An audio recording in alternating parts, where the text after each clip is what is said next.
Dans Matthieu 28, et moi je vais juste vous lire 2 versets. OK? On a lu le texte, Matthieu 28, 1 à 17, là. Mais je vais vous lire, relire, si vous voulez, juste les 2 derniers versets. Les 2 derniers versets qu'on a lus ce matin se lisent comme suit. Les 11 disciples allèrent en Galilée sur la montagne que Jésus leur avait désignée. Quand ils le virent, ils l'adorèrent, mais quelques-uns eurent des doutes. Alors, on va demander au Seigneur de parler à nos cœurs. Seigneur, en venant à toi ce matin à nouveau, nous voulons te dire que nous reconnaissons que nous avons devant nous la parole de Dieu et qu'à travers des histoires, qu'à travers d'autres parties de la Bible où c'est de l'enseignement, à travers, Seigneur, des poèmes, dans ta parole, tu parles à ceux qui veulent vraiment s'approcher de toi. Et nous avons tous ce désir de connaître quelque chose de plus grand que nous. Nous avons tous ce désir de connaître celui qui nous a créés, qui a créé ce monde. Et je prie qu'à travers ces paroles aujourd'hui, que nous pourrons comprendre la grandeur surtout de ton amour, la grandeur de ta personne. Donc j'aimerais, comme Daniel nous l'a déjà dit, que tu puisses disposer nos cœurs et aide-nous à recevoir de ta parole, et nous de la comprendre, mais aussi de l'appliquer. Et aide-nous surtout, Seigneur, à être prêts à nous aimer les uns les autres comme toi tu nous as aimés. Donc, bénis ta parole encore une fois. Je le prie dans le nom de Jésus. Amen.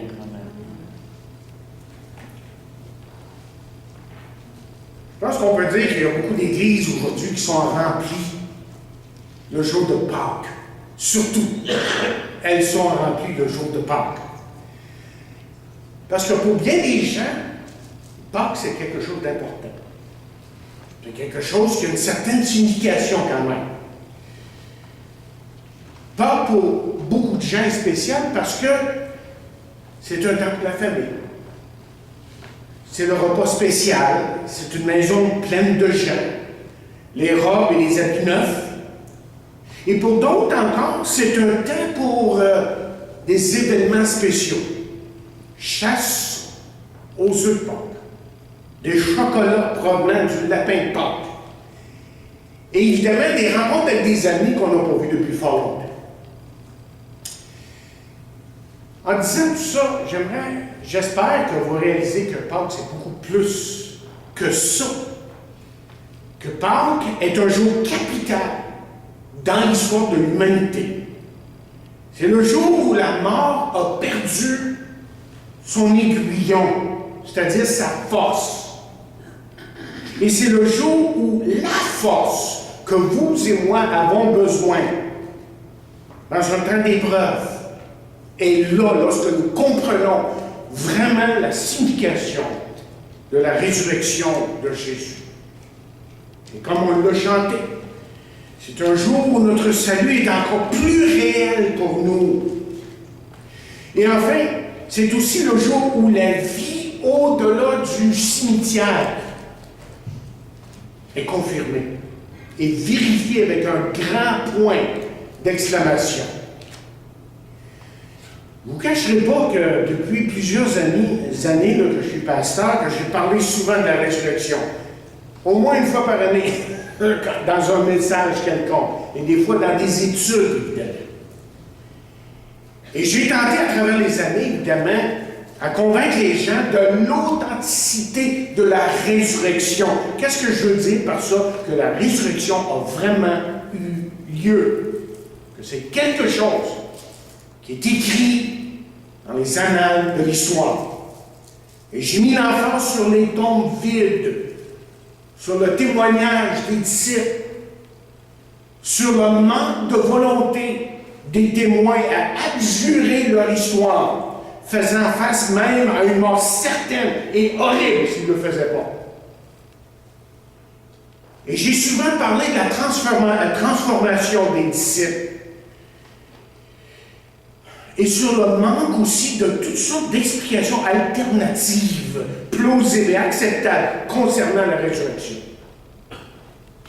À ce stade-ci, j'espère que vous êtes convaincus que la résurrection a vraiment eu lieu. Et comme j'ai dit que c'est un fait bien ancré dans l'histoire de l'humanité. Je vous dis ça parce que ce matin, j'aimerais focaliser non pas sur l'événement en tant que tel, mais sur comment les gens là ont réagi. Et comment les gens ont réagi là, et comment les gens répondent à cet événement aujourd'hui encore.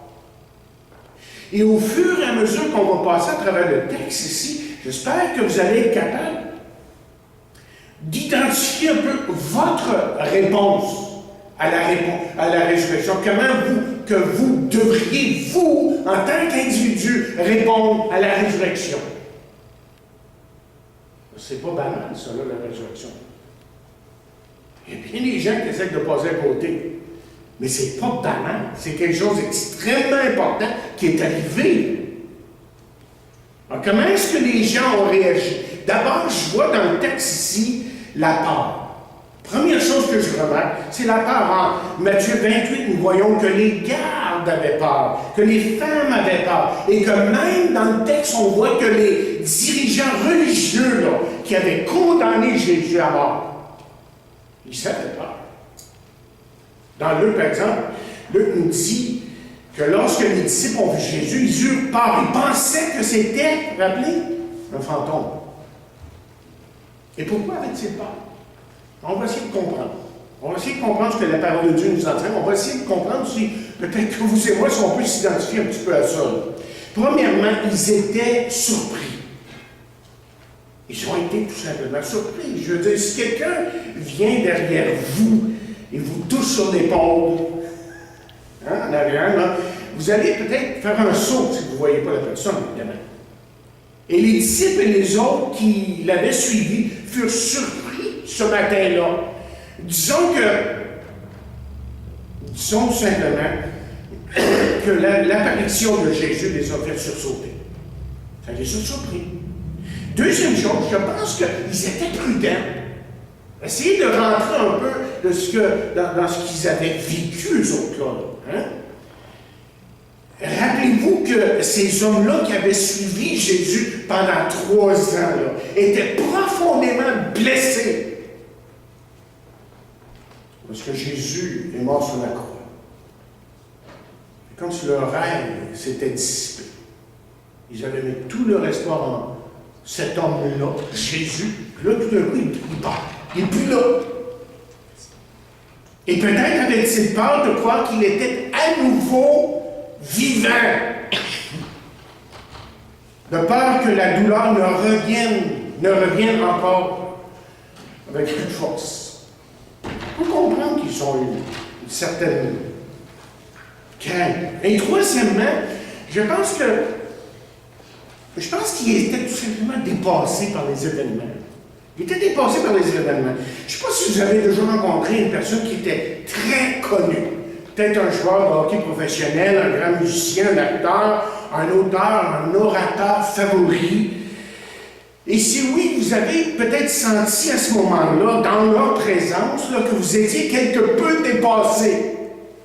Et là, vous avez essayé de dire quelque chose, vous avez commencé littéralement à bégayer. Peut-être même à dire des sottises, à dire des choses de travers comme vous ne vouliez pas le dire. Et des choses qui n'avaient pas beaucoup de sens en fin de compte. Peut-être que ça, ces illustrations-là, ça nous donne un peu, si vous voulez, une idée comment ils se sont sentis les disciples ou les gens qui connaissaient Jésus dans sa présence après sa résurrection. C'était tellement extraordinaire. Et ensuite, quatrièmement, je pense que s'il y en a qui répondent par la peur, parce qu'ils se sentent peut-être un peu coupables de quelque chose.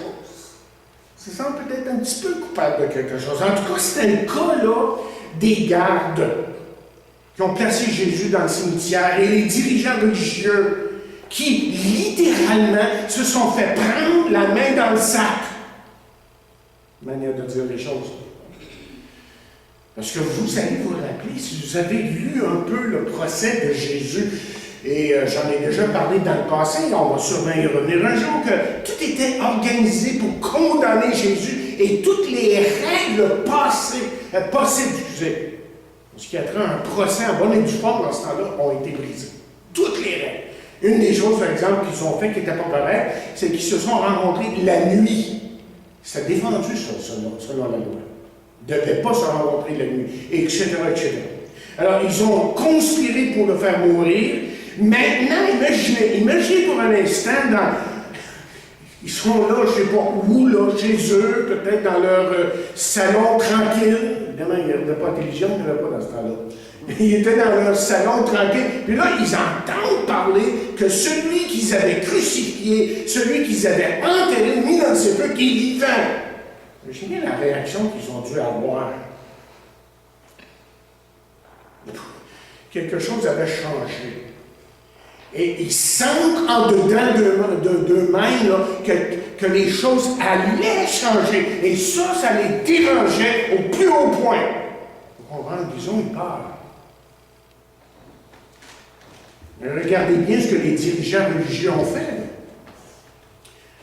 Un peu plus loin, là, verset 13, vous avez suivi avec moi la lecture, il nie les faits de la résurrection, et là, il fabrique une histoire, puis il donne de l'argent aux gardes pour qu'ils cachent la vérité. Vous savez, ils sont un peu comme des enfants qui n'aiment pas ce qu'on leur dit, ce qu'ils entendent.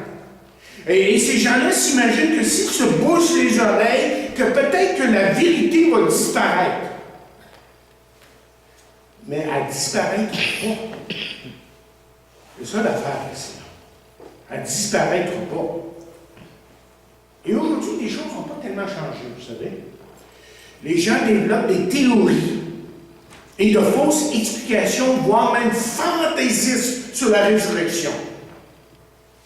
Ce qui fait que leurs arguments, leurs histoires qui nient la résurrection sont tout aussi boiteuses et faibles que celles des dirigeants dans le temps de Jésus. Ils ont comme essayé de falsifier les choses, évidemment. Et j'ai l'impression ici là, que quand on lit ça, là, nous on lit un résumé de ce qui est arrivé. Hein, c'est 2 versets. Bon, ils ont dit aux gardes, OK, tenez ça tranquille, on vous donne de l'argent, fermez-vous, puis soyez. Mais je suis sûr qu'il y a eu toute une affaire. Il y a peut-être eu des rencontres à nouveau avec le Saint-Dray, il y a peut-être eu des gens qui ont conspiré, tout ça. Puis là, on peut s'imaginer. Ils ont essayé de faire beaucoup de bruit là, pour essayer de camoufler la vérité, ce qui venait d'arriver. Parce que si la résurrection était vraie, pour eux, là, c'est une réalité effrayante et terrible que de se rendre compte que celui qu'on avait tué il y a quelques jours avant, que maintenant, il est ressuscité.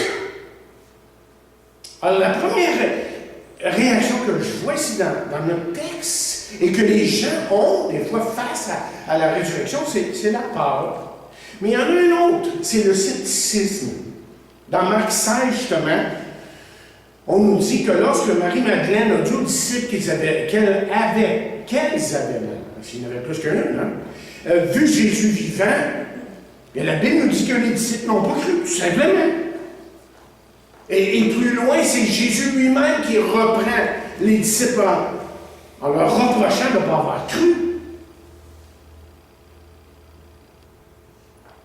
Et Luc nous fait voir là, que s'ils n'ont pas cru, les disciples, c'est parce qu'ils pensaient littéralement, ils pensaient que les femmes allaient tomber sur la tête. Comme on dit qu'ils étaient folles. C'est ça qu'ils pensaient d'être. Des gars qui se sont fait dire, voilà, il est vivant, et puis dans le tombeau, il est folle, toi. C'est un peu comme ça qu'on réagirait, nous autres, hein? On dirait, ben, oh, t'as-tu rêvé? T'as-tu pris quelque chose? T'as-tu pris quelque chose? Ça va dessus, là? Wow, minute, là! Nous autres, on l'a vu, ils l'ont rentré dans le tombeau. Puis ensuite, quand ils l'ont fermé le tombeau avec la pierre, ils l'ont mis comme une petite corde en avant. Cette petite corde-là, c'était comme un seau. Et puis, on saurait si quelqu'un serait rentré dans le tombeau. Et il y a un miracle qui s'est produit ce jour-là. Il y a beaucoup de gens vous savez, qui répondent à l'enseignement de la résurrection avec scepticisme. Autrement dit, ils doutent de ça, que c'est chose possible. Après tout, c'est une histoire tellement incroyable. Pensez-y pour un instant. Dieu fait homme, s'est donné lui-même à la mort pour l'humanité pécheresse, ressuscitant du tombeau 3 jours après. Mais vous voyez, le scepticisme est disparu, a donné place, pour les disciples à une ferme assurance lorsqu'ils ont rencontré Jésus et qu'ils ont vu Jésus vraiment dans leur présence. Et ils ont pu, selon ce qu'on lit dans la parole de Dieu, le toucher, voir ses blessures, lui tendre. J'en ai parlé il y a quelques semaines. Le doute, le scepticisme, c'est un peu normal dans la vie, ça. Et c'est même très bien, à certains moments, qu'on ait des doutes sur certaines choses pour qu'on puisse se poser les bonnes questions. Mais justement, il est important de se souvenir que le scepticisme peut conduire à une seule des deux réponses.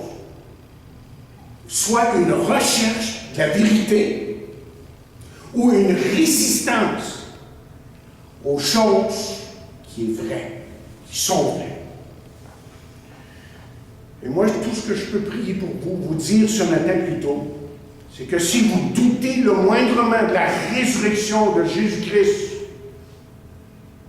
que vous ferez comme certains grands intellectuels comme C.S. Lewis, Lee Strobel, qui étaient athées, qui rejetaient tout ce qui était dans la parole de Dieu, mais qui ont pris la peine de dire, bon, ben moi, je vais quand même regarder les faits, étudier les faits et voir si c'est vrai. Et vous savez ce qui est arrivé après ça? Ils se sont convertis à l'Évangile. Ils ont dit que ça ne pouvait pas être autrement que comme ça.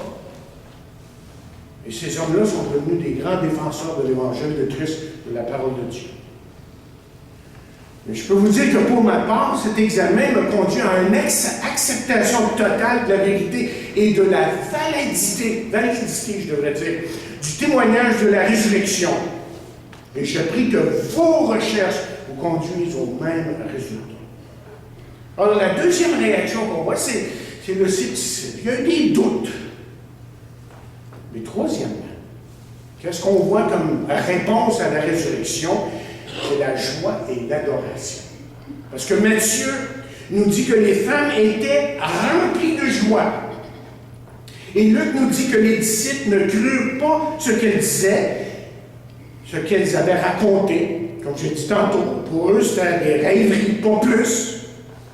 Mais écoutez, lorsque Marie a vu Jésus, elle est tombée visage contre terre pour l'adorer. Et même Thomas, celui qui a probablement douté le plus, a fini par dire ceci: mon Seigneur et mon Dieu. Il avait saisi. Il avait compris ce qui était arrivé. Pensez-y un instant. Qui de nous ne serait pas dans la joie si nous pouvions passer 1 heure avec une personne que nous avons chérie et qui maintenant est décédée? Vraiment qui paierait peut-être cher pour ça. Pouvoir, par exemple, avoir une dernière conversation et pour dire les choses qui n'ont pas été dites. Pour entendre ce qui se passe l'autre côté de la mort et avoir le point de vue de quelqu'un qui vient de là-bas. Savez-vous, c'est exactement ce qui est arrivé aux disciples.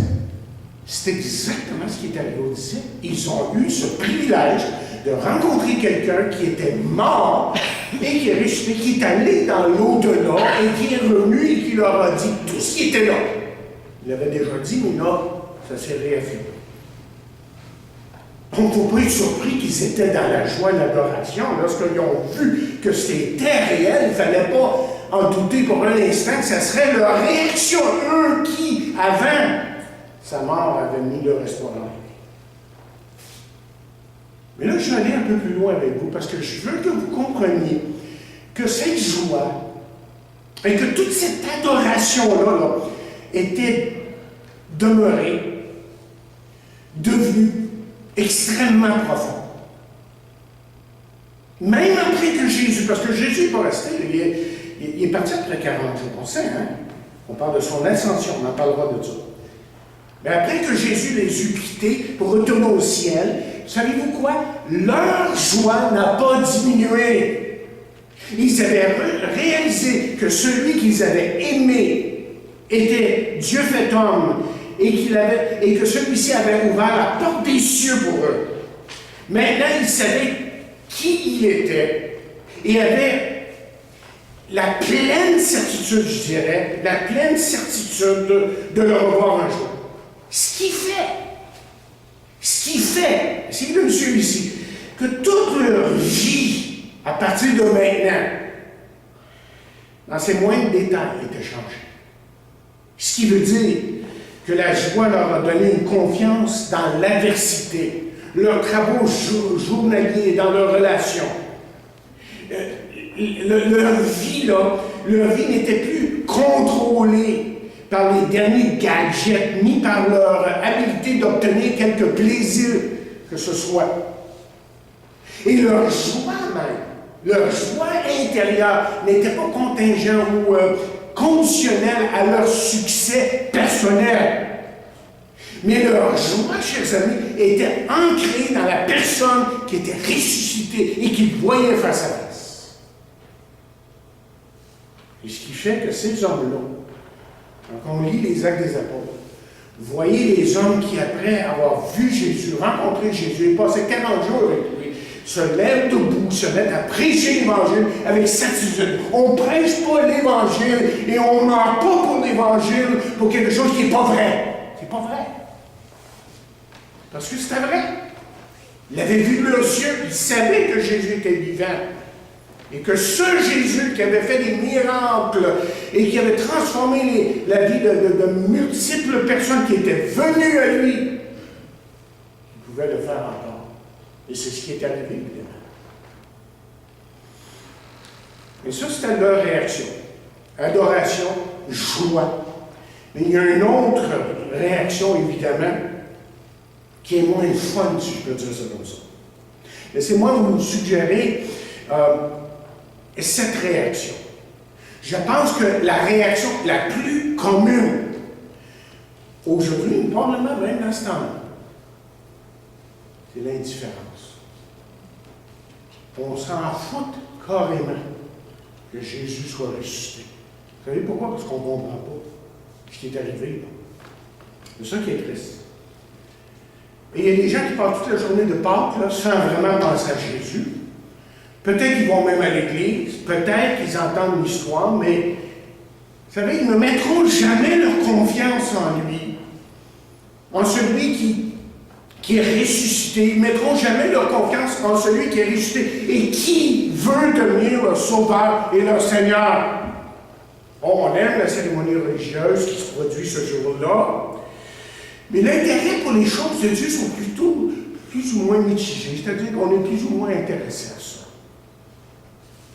Et c'est exactement ce que Jésus a reproché,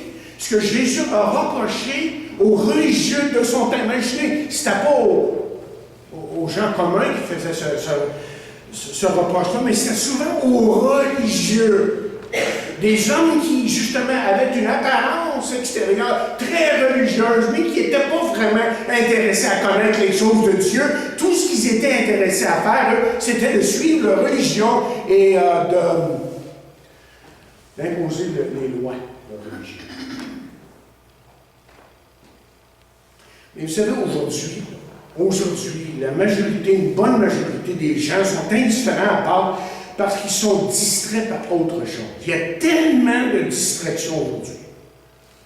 Pour eux, par exemple, Pâques, c'est de l'activité, c'est de faire bien les choses, qui sont pas mal. Je ne suis pas en train de dire qu'il ne faut pas faire ces choses-là, mais c'est pas ça, Pâques. C'est pas juste des repas de famille, c'est pas juste de faire des voyages, de rencontrer des amis. Tout ça, c'est bien, c'est bon, mais c'est plus que ça. Ils sont tellement distraits qu'ils n'ont pas le temps de vraiment saisir ce que c'est la résurrection de Jésus-Christ. Ils en parlent, peut-être qu'ils en rendent même hommage, mais sa signification, ça n'a jamais vraiment enregistré dans leur tête. Ils n'ont jamais compris ce que ça voulait dire pour eux personnellement. Et moi, je crois que quand on comprend ce que Jésus a fait, ce qui est arrivé à Jésus, ça change notre vie, ça. Ça ne peut pas faire autrement. Je ne vois plus la vie comme je la voyais auparavant. On peut être tellement, voyez, ancré et embarqué avec la célébration de Pâques, la célébration de la fête, qu'on oublie la raison de la célébration. Et vous voyez, il y a des gens qui sont indifférents à la résurrection parce que leur foi est tout simplement superficielle, très superficielle. Pour certains, la résurrection de Jésus se place juste à côté du Père Noël, du lapin de Pâques. Ils aiment l'histoire, mais ils n'aiment pas, et là, je veux que vous restiez avec moi, c'est très important ce que je veux vous dire. C'est extrêmement important ce que vous comprenez ce que je dis ici.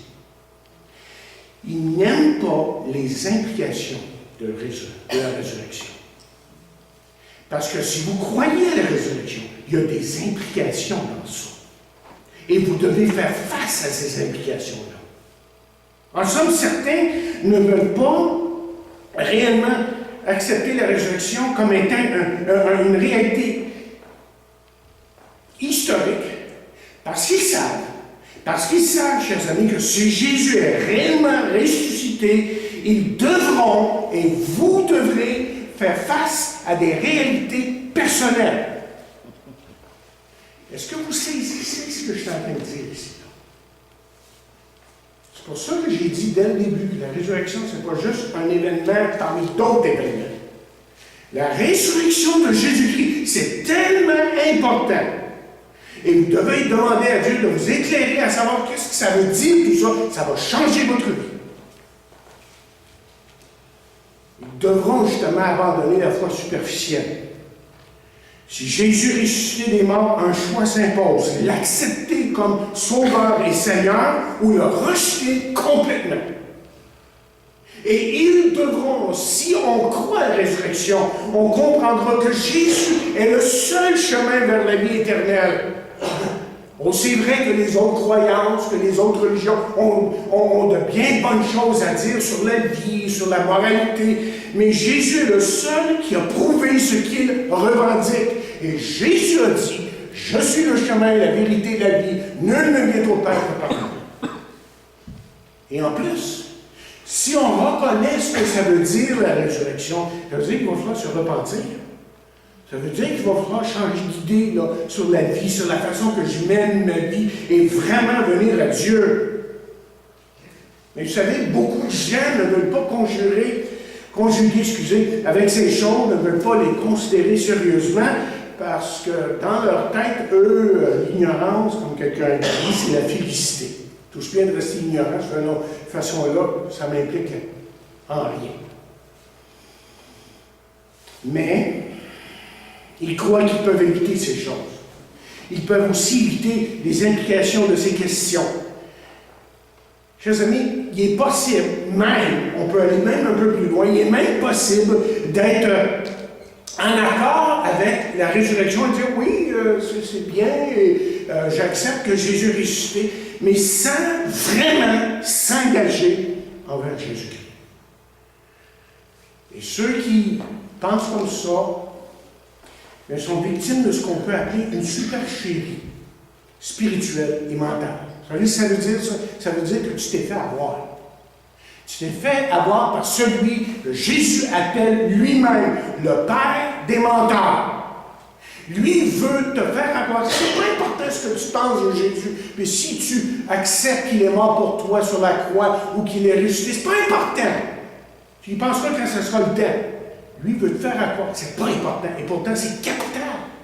C'est ça qui change la vie des hommes. Et c'est ça qui a fait que les disciples, comme j'ai dit tantôt, et les apôtres, et tous les chrétiens de la première Église sont allés de l'avant parce qu'ils reconnaissaient, comprenaient l'implication de qui Jésus était et de ce qu'il avait fait. Et si tout ça c'est vrai, le monde peut changer. Et Satan lui s'arrange pour dire, hey, non, C'est pas possible. C'est pas possible que Jésus ait fait ça pour vous autres. Et comme il l'a dit à elle, vous rappelez ce qu'il a dit? Dieu a-tu vraiment dit? C'est son truc. Tu sais, il met le doute. Il a-tu vraiment dit ça? Il a-tu vraiment fait ça? C'est-tu vrai ça?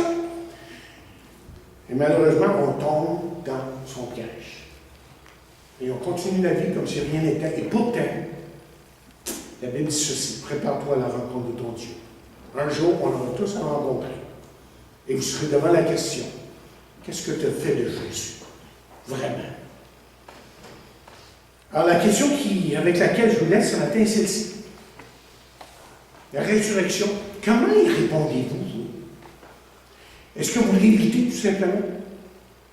Êtes-vous trop distrait pour saisir toute la valeur de ce qui est arrivé il y a 2000 ans? Êtes-vous un sceptique endurci plutôt qu'un chercheur de vérité? De honnête, comme quelqu'un dit. Est-ce que ce jour stimule une joie ou une adoration qui sont ancrés dans la personne de Jésus-Christ, en Jésus lui-même? Vous voyez les implications de Pâques. Il y a toute une signification derrière cet événement-là qui est arrivé il y a 2000 ans. Parce que ce seul événement, et là, restez avec moi, c'est très important ce que je donne comme un résumé. Okay. Ce seul événement, la résurrection, rend la mort positive plutôt que négative. Premier point, j'espère que vous l'avez saisi. Rend la mort positive plutôt que négative. Ce seul événement vous permet de vivre dans la joie que vous savez que la promesse du salut est véridique. Ça confirme que le salut que Dieu donne à travers Jésus est vrai, autrement dit. Et ce seul événement, que Jésus soit ressuscité, vous dirige vers la source de la vérité. Et quelle est la source de la vérité? C'est la parole de Dieu elle-même. Donc, ce qui fait que la vérité, voyez, à travers les siècles, ne change pas. Cet événement ici, que Jésus ressuscité, confirme la vérité de la parole de Dieu. Et ce seul événement, et celui-ci est important, ce seul événement, le fait, autrement dit, que Jésus ressuscité, donne un sens à la vie. Il y a tellement de gens qui cherchent un sens à la vie. Pourquoi je suis là aujourd'hui? Je m'en vais où? Puis si je meurs demain, puis il arrive quoi après ça, là? Ou si je meurs dans 70 ans, il arrive quoi après ça? Tu comme certains vont nous dire et nous faire croire, mais si je suis pieds sur terre, c'est fini là.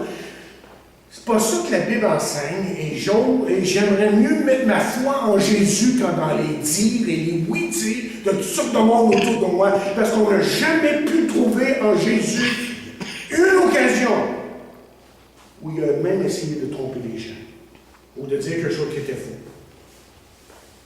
Voyez, la résurrection donne un sens et un but à notre vie. Nous ne vivons pas, autrement dit, inutilement. Vous n'êtes pas là par accident. Croyez vraiment que vous êtes là par accident, là, ici sur Terre, là, que c'est arrivé, là, là. Non, la vie, c'est beaucoup plus que ça. Et Dieu est présent, et Dieu vous veut pour lui. Comment dire, la vie n'est pas une perte de temps. La vie est importante. Et ce que nous faisons dans le secret, même vu de Dieu, peu importe ce que nous traversons, ce n'est pas sans espoir. Mais cet événement, le fait qu'on parle de la résurrection de Jésus-Christ, demande une décision. Autrement dit, la résurrection nous met carrément face à Jésus. Qu'est-ce qu'on va faire pour lui? Vous tournerez-vous vers Jésus-Christ? Admettrez-vous la méchanceté de votre vie, que vous êtes pécheur, comment dit, et que vous voulez aujourd'hui son pardon? Vous couvrez-vous devant lui et reconnaîtrez-vous qu'il est le Seigneur de votre vie? Croirez-vous en lui ou vous détournerez-vous de lui?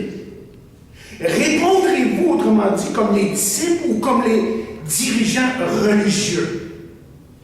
Et moi, j'aimerais vous suggérer ce matin que la réponse, bon, on va mettre au singulier, la réponse que vous donnerez à cette question-là, c'est la plus importante de votre vie. Vous pouvez essayer de couvrir les oreilles, faire beaucoup de bruit, mais la décision demeure. Vous pouvez souhaiter ne jamais avoir entendu, mais vous avez entendu. Le 20 avril 2014, vous l'avez entendu l'Évangile. Vous pouvez désirer vous en aller indifférent comme vous le faisiez auparavant, mais vous ne pouvez pas faire ça. Vous pouvez le faire, mais il y a des conséquences. Paul vous amène à un croisé-chemin dans votre vie. Vous devez vous déclarer pour vous, pour lui ou contre lui. Il n'y a pas de terrain neutre. Vous voyez, la décision que vous prendrez ne gérera pas seulement la façon dont vous vivrez votre vie aujourd'hui. La décision que vous prendrez face à Jésus et sa résurrection aujourd'hui et également déterminera comment vous vivrez la vie au-delà de la tombe. Et ça nous vient de la parole de Dieu. Celui qui a dit, je suis la résurrection et la vie. Que Dieu nous aide aujourd'hui à considérer sérieusement ce qui est arrivé il y a 2000 ans lorsque Jésus est ressuscité. Et ce que ça implique dans notre vie aujourd'hui. Jésus vous aime. Et Jésus vous tend la main aujourd'hui afin de vous donner une nouvelle vie, un sens à votre vie.